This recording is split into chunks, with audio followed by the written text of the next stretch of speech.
సింగమలై అనే అడవిని కంటి అనే సింహం పాలిస్తూ ఉండేది. దానికి నక్క, కాకి అనుచరులుగా ఉండేవి.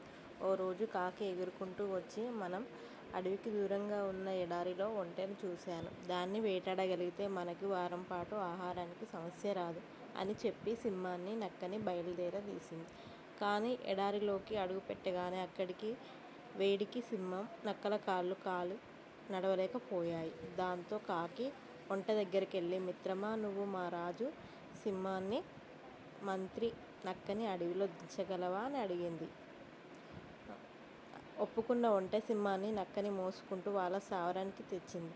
దాని మంచితనం సింహానికి బాగా నచ్చి, మిత్రమా, నువ్వు కూడా మాతో పాటు ఇక్కడే ఉండు అంది ఒంటెతో. సింహం ఉన్నపళంగా తీసుకున్న ఈ నిర్ణయం నక్కకి, కాకికి బొత్తిగా నచ్చలేదు. అవి ఓ ఉపాయం పన్నాయి. మహారాజు కాళ్ళు కాలడం వల్ల మీరు ఇప్పట్లో వేటాడలేరు. మీరు ఆకలితో ఉండటం మేము చూడలేం కాబట్టి మమ్మల్ని తినండి అన్నాయి. అది విన్న ఒంటె, వాళ్ళని వదిలేయ్ రాజా, నన్ను చంపితే మీ ముగ్గురికి వారంపాటు ఆహారం కాగలను అంటూ ముందుకొచ్చింది. నక్క, కాకి ఆ మాట కోసం ఇలా నాటకమాడాయని సింహానికి అర్థమైపోయింది. దాంతో సరే, ఒక్కొక్కరు వరుసగా రండి, ముందు చిన్న జీవితో మొదలు పెడతాను. కాకి, నువ్వురా ముందు అంది.